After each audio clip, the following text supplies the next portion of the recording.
Fucking handsome cunt.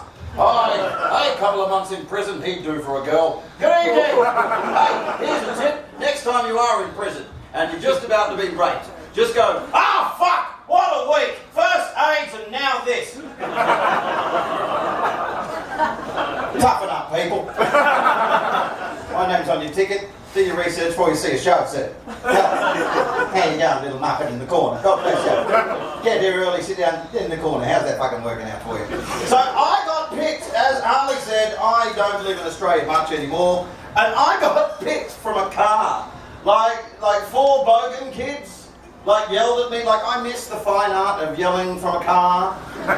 You know, and I mean, I'm 43 now. It would take some effort on my part to even just get punched in the head by a stranger, but 4 young lads yelling at me from a car. Look at you, fucking faggot! Right, and I must admit, I felt a sense of almost nationalistic nostalgia. Look at you, fucking faggot! I nearly burst into the national anthem. I was like, oh wow, I missed you guys. I didn't realise just wearing a brightly coloured top apparently means a great big dick sucker. God bless you. Right, and what they thought would be the straw that would break the camel's back that would send me into a fit of blind rage. Right, they go, yeah, well, I fucked your mum. I went around your mum's house and I rooted her. I fucked your mum. See your mum? I fucked her. I've never really understood that as an insult. I fucked your mum. I was thinking, mate, my mum's 75.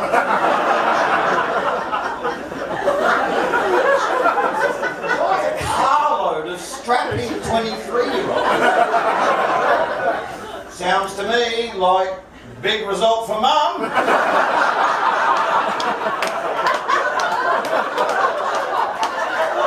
Big loss for you.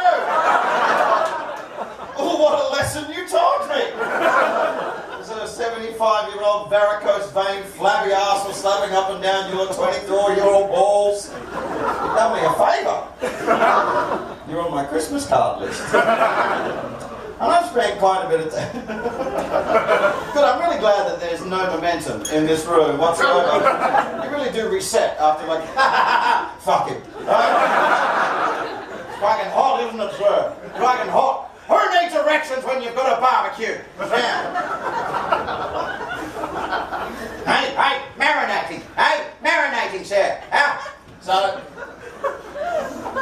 that'll be happening at regular intervals just for my entertainment. I have no idea what Australians find amusing anymore. I saw a guy, me and my son were in the snowy mountains. Hey Luke, do you remember that fucking, we're in the snowy mountains in the middle of nowhere, and some bogans had written fuck off on a dead wombat. I know, thank you. I don't even need to do a joke there. I just want a really, really Aussie setup. That's got to be the most Australian setup of any joke in history. Some fucking blokes wrote fuck off on a dead wombat. Who's it for? Are they saying fuck off to the dead wombat? or the guy that hit the wombat? But no, who drives past our most gorgeous animal and just pulls a handbrake and goes, hold on. Fuck off! Yeah, okay, let's keep going. Job's done. There was a dead wombat, didn't have fuck off written on it. And Australians stand out around the world. Have you ever seen someone's breaking point, their moment in life where they just went, fuck! Ah! Can't do it anymore! People always freak out when they see someone do that in public. I don't. I think there's a certain beautiful intimacy. You know what I mean? Because you are at that guy's fucking fork in the road. This is the moment. He's going to change his life. And then people run away. I'm drawn to that. This is amazing. I got to hang out. Right? And what happened was, it was a young Aussie bloke. I was in KFC in Edinburgh. Right? Okay, write your own jokes. Fuck it. I had a tale to tell, but apparently you're happy. Premise alone, Brendan. Premise alone. Fuck off on a wombat. Good night, everybody. And so and I walked into this young 19-year-old lad, right? And I said to the guy, can I have a bucket of chicken, please, mate? And he goes, do you want to eat it here or take it home? Right? And I was like, kind of insulted. I was like, do I look like I could eat an entire bucket of chicken in one sitting? Like I'm going to come in and hang out for the day? And I swear to God, he went like this. And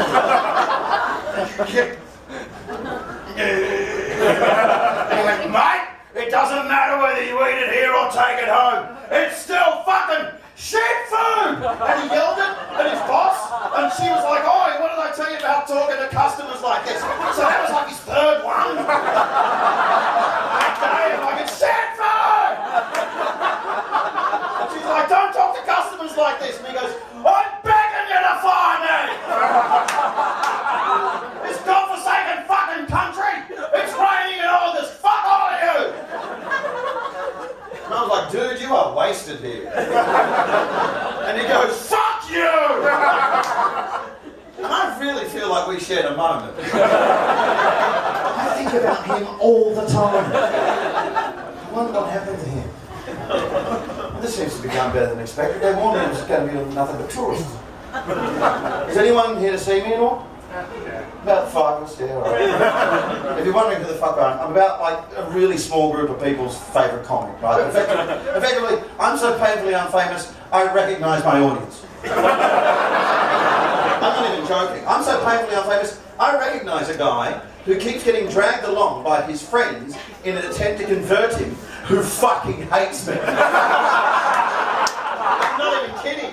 Like, you know, and you'll see that just there's something about my voice that grates on his nerves, and it's like, I live in the UK, so naturally he's like, well, all this convict cunt, shut the fuck up. And every third or fifth joke, his mates are nudging him, going, how about now? And he's like, nah, still hating. And then eventually I recognise him, and I go, hey, you're the guy that hates me. And then he pisses himself laughing. So I can't dismiss him as having no sense of humour. I've seen the man laugh at his own discomfort 5 times now. And wait for this, at 2 DVD recordings. That's commitment to hating my fucking guts, isn't it? But I spend a lot of time, right, I live in the UK now, and I spend a lot of time between the UK and the US. And I was in the US, I was watching. You've got The Apprentice here, haven't you? Like every country has their own version. Like who's the Aussie Apprentice guy? Some homo dude. Some homo dude? What? I haven't heard homo yelled unchecked in fucking quite some time. Oh, some home loan. I was like, did you yell at me from a car? I have a theory as well that I'm trying to adapt to like Australian sense of humour, and I realise that Australians don't like surprises very much because traditionally surprises used to kill us. You know what I mean? And in an art form where your entire art form is based upon surprising an audience. I've noticed if you give an audience 2 bits of information and you ask them to write the joke in their head, Aussies will sit there going, I'm not looking under the paving stone, there's a fucking red back there. It'll kill you. It'll kill you. And I think those guys that yelled at me from the car weren't even like, it was just because I was brightly coloured. I think it was even more primitive than homophobic. It was like, he's blue and red. Is it a red back or a blue bottle?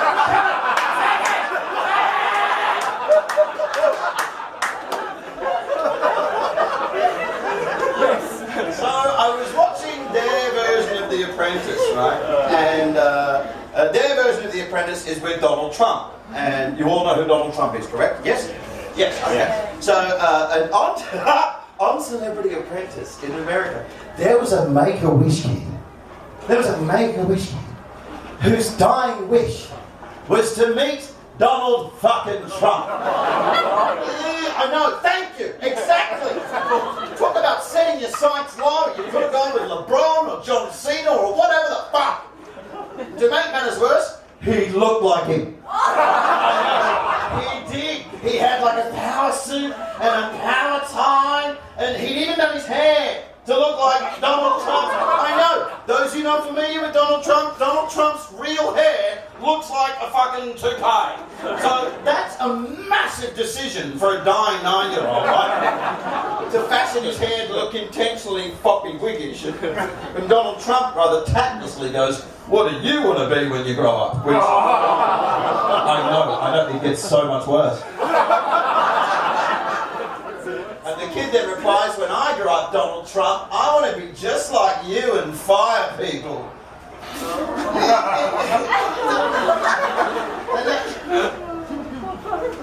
Should you ever see a Make-A-Wish kid where you're not really rooting for him?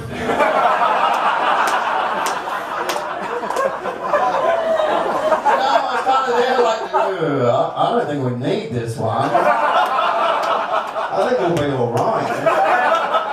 More than a small part of me is kind of hoping it's pancreatic.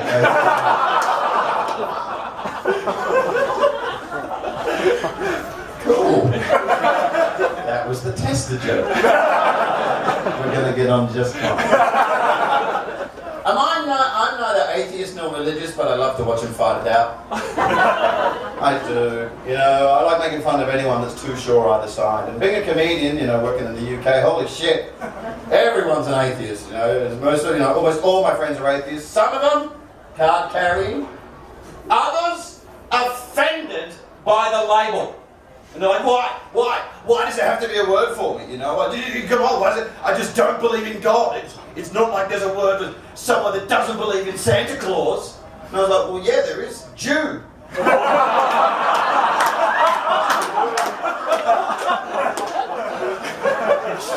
Or orphan. Oh, shut the fuck up! It's like 10 o'clock on a Thursday. You either don't have kids or you're shitty parents. I know where mine is, motherfuckers. He's in the back of the room listening to me make cunt jokes. So you can toughen the fuck up.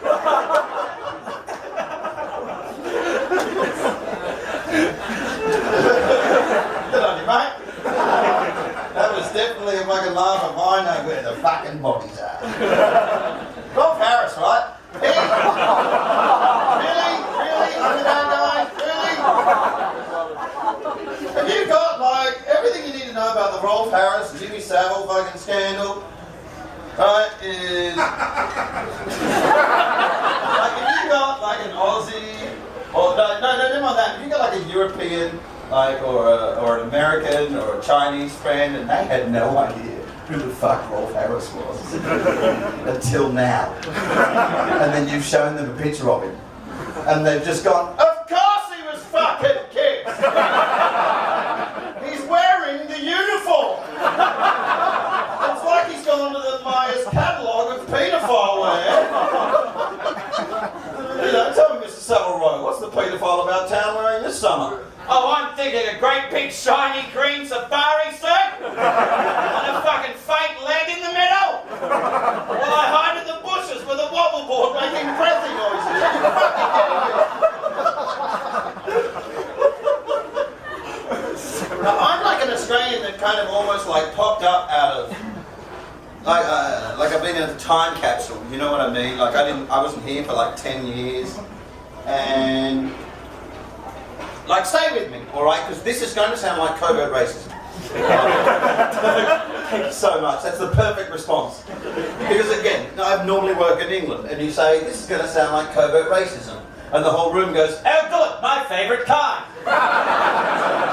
You see, I like to take my racism and bear it beneath a mountain of classist pretension and attached irony.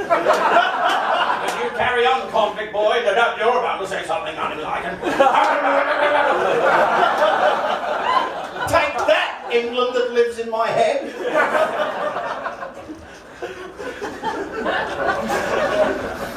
But stay with me, because this is going to sound weird, and I know it's a sensitive subject, because please understand, like, what is remarkable to me about Australia is that we have the world's oldest culture and the world's newest, and no one wants to talk about it.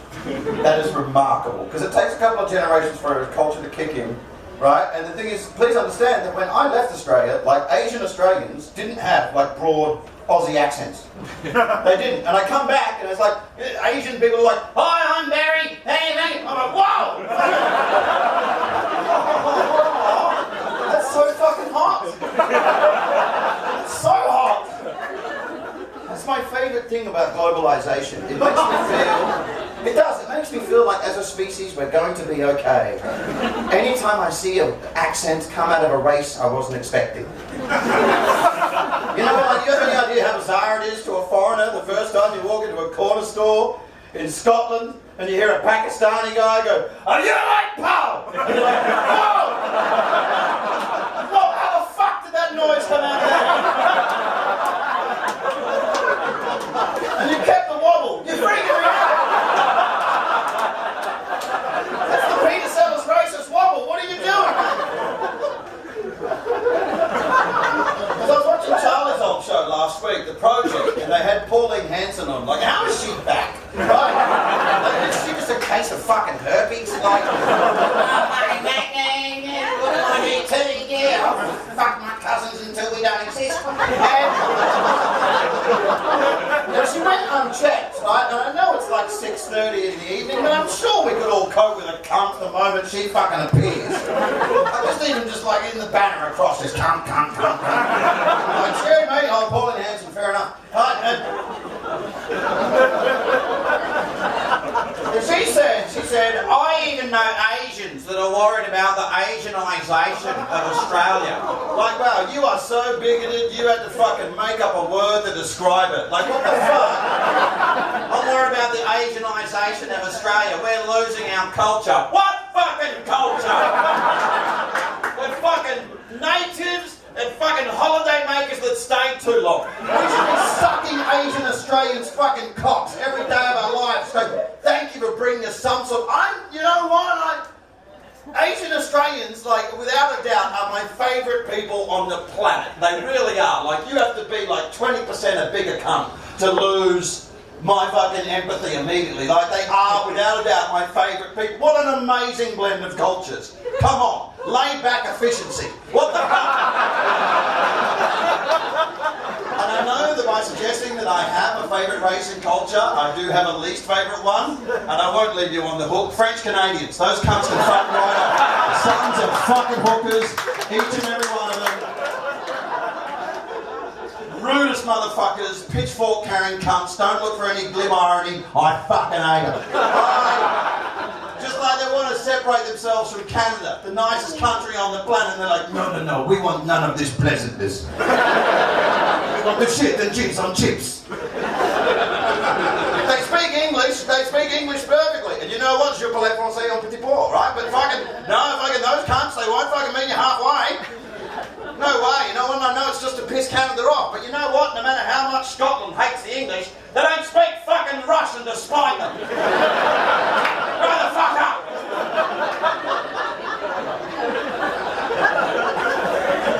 Asian Australians are the most amazing people on the planet. Like, not only that, without them, this country fucking sucks. I work nights. Without Asian Australians, I fucking starve. Asian Australians love Australia so much, they changed their names because you can't be fucked to learn to pronounce theirs. I walked into a corner store and there was an Asian Australian guy and he goes, "G'day mate, I'm Bill." And I'm like, "Oh, you fuck." You know what, Sun fan wasn't too much of a stretch, but thanks for bending over backwards, Billy boy, because I'm a fucking asshole. They put kittens on everything. What's not to like? And Asian Australians in the room, thank you for bubble tea. I love bubble tea. I'm a recovering alcoholic. Finally a drink, I don't know whether I'm going to choke on my own vomit or not. They are the most amazing. I love bubble tea. Asian Australian bloke there, like I walk into bubble tea and they can tell that I'm a guy that likes it because I know to get the fucking mango shit, right? Yeah, thank you. That's a hardy cocksucker's laugh, well done. Cocksuckers laugh, you don't listen to Uncle Brendan, young man. And son, check this out, that's a laugh born of cocksucking. Right, you here? Seriously, that's a laugh born of going nuts to chin. Like, ha ha ha ha. She's not denying it. You make the world go round, madam. God bless you. I will not have your name sullied.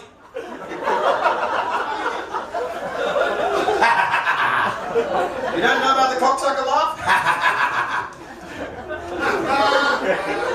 There's a dog. The laughter cocksucker laugh, sir. How's this, right? I've had some pressure gigs of late. And how's this for pressure, right? I went back to Perth, where I'm from, and I hadn't gigged there in 10 years. Woo, place And I hadn't been there in 10 years, and in the audience, right, how's this refreshing? In the audience was my mum, her extended family, her parish, her parish priest, ding, ding, ding, ding, ding, ding. And during the gig, I heard a cocksucker's laugh. And I've been doing this for 23 years, madam. I'm like an old boxer. You punch me in the nose, I'm going to react. So I went, that's a hearty cocksucker's laugh. And from the darkness, my mum yelled, "BRENDON!" That's your auntie, Jenny.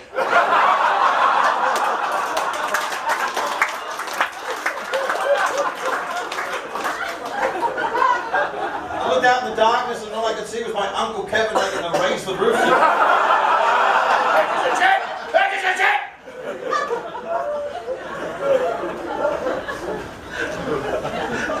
Unbelievable. I'm angry that people aren't fucking angry enough. You know what I mean? It's like people don't want to discuss race in Australia. Like, world's newest culture, world's honest, no one wants to talk about it, but the fact of the matter is, if you do that, then the only people that ever discuss race are racists and fucking Abbott wings. That climate change denying fundamentalist Christian motherfucker, how can you marry those two things?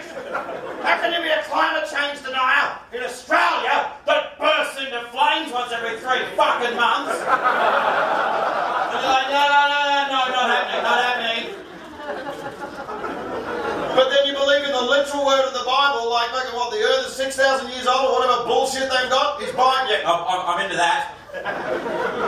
But then I realised, of course, he's not a climate change denier. Because the fact of the matter is, he is a fundamentalist Christian. He does believe in the literal word of the Bible. So us all bursting into flames, as far as he's concerned, is right on fucking track. And just, you need to step up. You need to get fucking angry. You know, people are like, I'm okay with multiculturalism. It's not for you to be okay with. It's a fucking privilege, you spoiled fucking asshole. You know, there are people in this world, like I met people in South Africa that smuggled guns. So just so they could date a black chick. And I'll tell you what, those motherfuckers have no time for political correctness. Because they fucking smuggle guns. Not that I'm doing the whole like, this is political correctness gone mad. I can't do that because I'm Australian. Political correctness hasn't reached Australia yet. I know you might be sitting there going, now come on, really? You're the fucking PC. The number one cheese in Australia is called Coo. Political correctness is 1-0. 1-0. That's a big political correctness, 0. Fucking casual racism, 20 million. Coo. And it's not like you're not even aware of the word. Like some people might come and go, maybe they don't know. You fucking know. And it's not like you've even changed it to a K or anything. Just coo. Fucking coo. Why don't you go the whole hog and just spread it on some nigger bread? Why don't you go for it, people? What the fuck?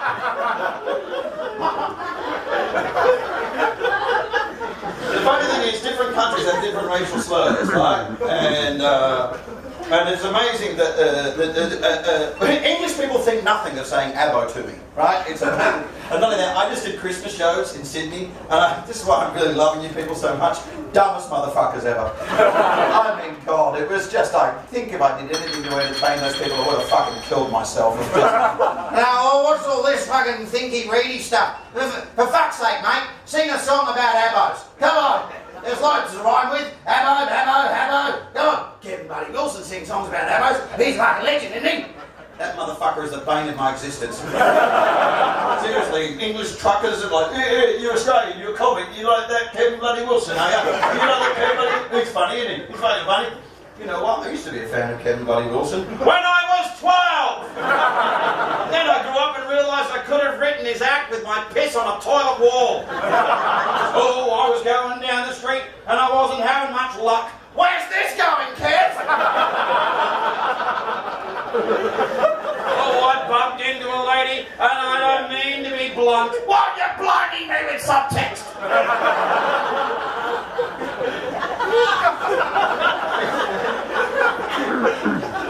But the thing is, like, you all flinched, rightfully so. I said, like, and I've heard it so much that I've become desensitised to it in England, and I'm aware that abo is a massive racial slur here. However, Packy isn't. Did you know? But did you know Packy in England, huge. Are you English? Because you freaked out a bit then, didn't you? You went, Paki, huge racial slur. Huge. Like, it's not here. As far as I can tell, I think the deal is, if you fuck someone over in history, you just don't get to abbreviate their name. We are so desensitized to that word. I remember, like, growing up. Do you remember, like, during the 80s, during the cricket? And admittedly, I like to tell English people, I should stress, when we say Paki, we mean Pakistanis, as opposed to Indians, Bangladeshis, Egyptians, and anyone with brown skin and straight hair. You know, but do you remember it? He used to just like all the Pakis are coming. Imran and his mates. The Pakis are coming. They're gonna play cricket. Because let's be honest, we're not very good at marketing, are we? I remember, like, there used to be a time, the first thing that freaks people out when they come to Australia is that anyone can advertise on television. Prime time, Saturday night, middle of the adverts, you'll have a bloke walking out with a black background just going, "G'day, I'm Barry, I've got a shop, come on down, we've got stuff."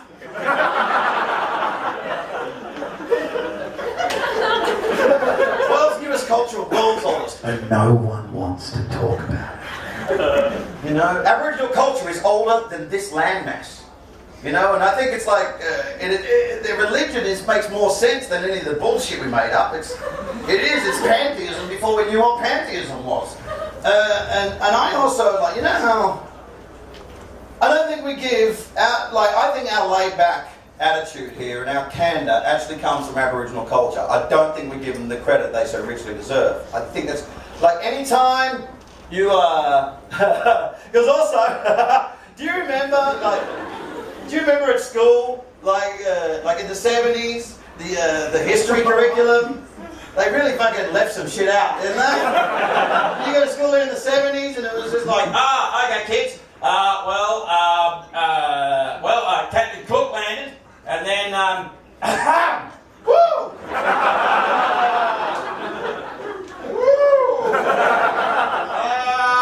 Hey look everyone, gold! And you're like, what?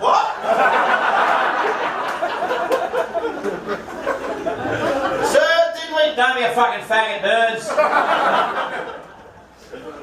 We successfully committed genocide and we managed to convince the world that we're just nothing but surfers. That's bad motherfuckers. But you know how people always say, the cliche, how Aussie is that? How Aussie is that? And no one ever describes it. No one ever defines it. And I figured it out. And it's because the definition is so complicated, it's borderline incongruous. Anytime you hear someone say, how Aussie is that, apply my definition, and I promise you it works. That is, anytime you hear, how Aussie is that, it is effectively blunt ambivalence coupled by a complete lack of self-awareness. You know, just like, couldn't give a fuck, I'm out. Every time. And I think we get that from Aboriginals. I do. Captain Cook reported when he landed on the shores. The Aboriginals were on the shores fishing, and they looked up. They saw Captain Cook. They saw the ship, and went back to fishing. How bluntly ambivalent, coupled by a complete lack of self-awareness, is that? You've never seen a white guy before, you've never seen a ship before, and you merely look up and go, yeah, that'll be right.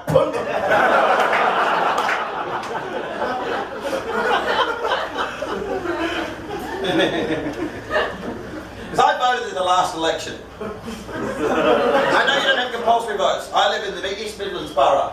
Hey Carl, how are we doing for time? 5 minutes. Okay, great, I'll wrap it up.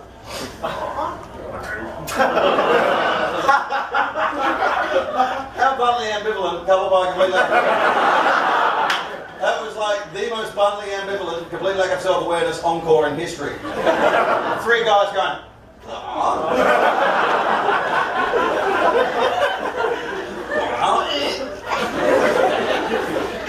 want to go home?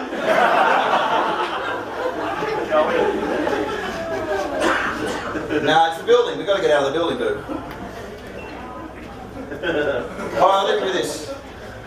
Because I believe, don't bother in this life, it just takes a little bit, because we don't have compulsory voting here. I voted in the last election in the UK to effectively, I make fun of the left for sure, because, well, particularly like, you know, in the UK where I live, they're a little bit condescending, you know what I mean? Like a lot of the time I think it comes from a good place, but then there was like 6 right-wing parties on the ticket, and I realised the difference between a disappointing friend and a deadly, mortal fucking enemy that you need to keep at bay every day of your life. You slack, hipster, satchel-carrying cunts. Get up and fucking vote. Right? Because, and don't fucking vote Green either. That's a fucking waste. Could you imagine if we all fucking, how fucked we'd be if the Greens got in? Okay, what you got planned? I made a bag.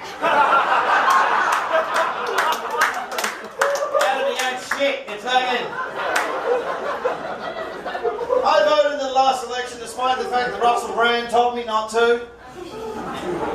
Why are we asking Russell Brand questions?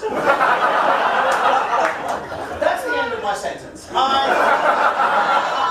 know, like, why? Where are we now that we're getting our socio-political agenda from the fucking star of Arthur the Remake? Why are we asking him anything beyond how much is your next movie going to suck, you fucking pirate? How does he get so much pussy? That's staggering. Like, you can shake your head. I've been around him. I've seen him cast his spell. Seriously, if he was in this room right now, you'd climb 10 cocks to suck his. I know you tonight. He could ejaculate mice and you would cut your clit off to make a happy hat for them. He looks like the personification of hepatitis. Do you remember the adverts? There was a series of adverts in the 90s called the Reading and Writing Gremlins, right? And it was in the UK, and it was basically putting adults in everyday situations and encouraging people to get their high school diploma, right? And it was in everyday situations, and the little gremlins would pop up and go, yeah, you don't know your maths, you don't know how to read, I'm a gremlin. And instead of that, we could just have like 2 15-year-old kids on a couch about to finger each other, right? And then, out of nowhere, up pops Russell in a top hat, just going, did someone mention hepatitis? I'm really that for you. But I voted in the last election because there were 6 right-wing parties, and each was more nuts than the fucking next, you know? And they don't have compulsory voting there. And so, but protest votes, and I know that we have compulsory voting in Australia. In Australia, protest votes just seem to be something along the like they used to be for joke parties, didn't they? Like, we want more pies and shit, right? And everyone goes, yeah, I like pies, yeah, fuck Malcolm Fraser, give me a pie. That fucking takes a cunt.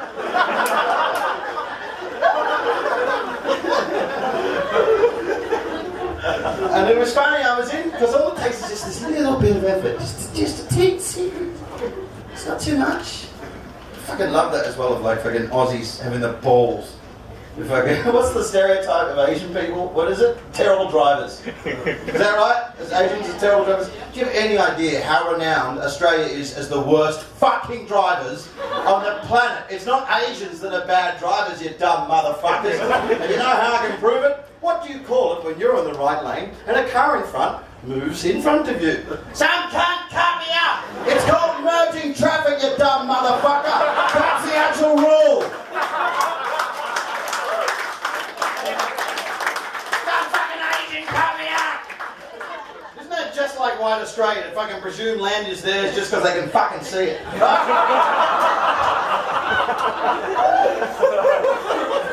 Just a little bit of effort.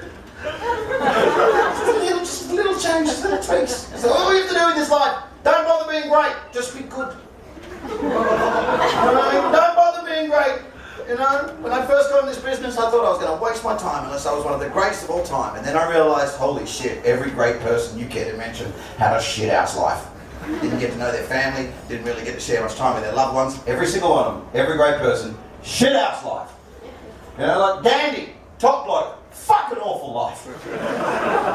You know, Nelson Mandela. Things are kind of sorted out in the end, but first 40 years, still a bit done. Muhammad Ali, greatest boxer that ever lived. Fucking check him out now. Perfecting the stare to pretend he's still all there. Oh, fuck you. Are you going to let him drive? No, fucking pump me up, fucking Parkinson's. Please don't miss my point. I'm saying these are great men, and greatness gets you in the end. Because all these people are aspiring to immortality by name. You know? But there's no such thing. No such thing. Because consider this, okay? In 5,000 years' time, as a matter of fact, fuck it, just 1,000, the only man that will be remembered from the last century by the average man on the street is Hitler. That's it, tops. And he was a wanker. An understatement, I know. I apologise to any Jewish people in the room. I'm sure your problems with Hitler go beyond the fact that he wanked a bit. Comparatively, that's all that we remembered. In only 1,000 years, Hitler, comparatively, in like 5 million years, the only person that will be remembered from humanity is some dopey git that falls into a pit of tar whilst vacationing. And only comedians ever get that joke. Because, consider it, that's true. Our legacy will be left by the idiots. Every fossil you ever find is just something that died fucking stupidly. We think it's a window into our past. No, it's a fucking moron. Maybe the dinosaurs weren't that dumb. Just the only ones we've got left are the ones that didn't know not to go swimming in pits of fucking tar. To be perfectly preserved in sap. How fast does that shit move? How'd you get caught there, you dumb prick? We all think that we've evolved so far. You know, because we look at cave paintings and we think that's a window into our past. And we go, oh, how primitive. Because every cave painting, it's always, what is it? It's always, macaque, hunting, hunting, cock. We all think we've moved on from that. Have you read the toilet wall in there? Macaque, hunting. Do you think like in thousands of years people will consider toilet walls to be sacred? They'll be like, oh, people gathered around here to worship at Sharon, who was apparently a slut.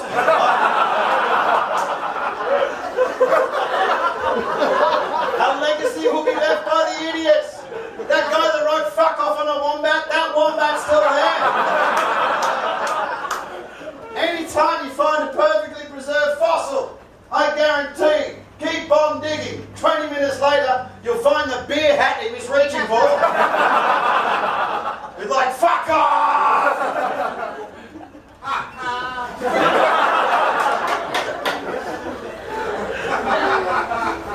Because every civilization has left us little notes, little footprints in the sand. Little, just whispers from beyond. Just hello. By the way, things as you know them don't last forever. Pyramids! Pyramids! What the fuck are they? I've written for The Guardian. Hitler, wanker, pyramids, what the fuck are they? What a moron. You know? Stonehenge! Oh, I love Stonehenge. Stonehenge is my favourite landmark on the planet. Because what did they do? What did they do? The big mystery surrounding Stonehenge is they took 8 blue stones, massive, big, fuck-off blue stones, right, from Wales. And they pushed them all the way, right, no horses proven, by hand, to the west of England. And I just know in my soul, somewhere along the way, the conversation must have gone something like...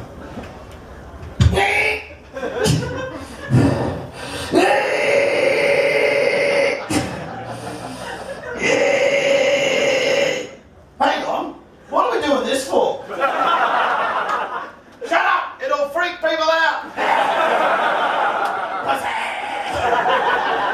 I think we're trying to tell time or something.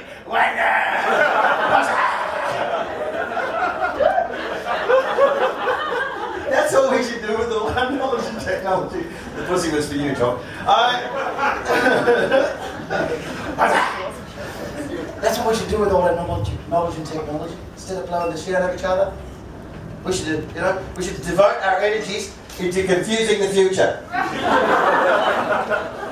I've got an idea. What we should do is climb to the top of Mount Everest. And at its peak, drill a hole down the middle of it, 5 miles deep. Then, chuck a dog down it and fill it in. So that in billions and billions and billions of years, whatever species has reached the top of the food chain and their planes will have shifted, they'll find that fossil and go,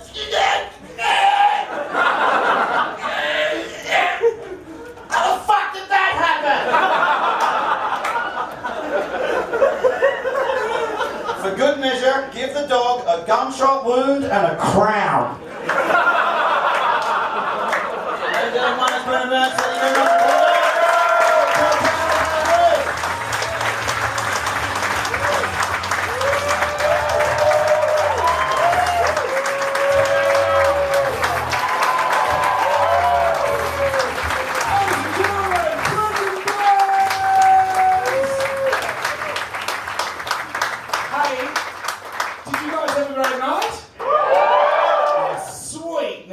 Fuck off.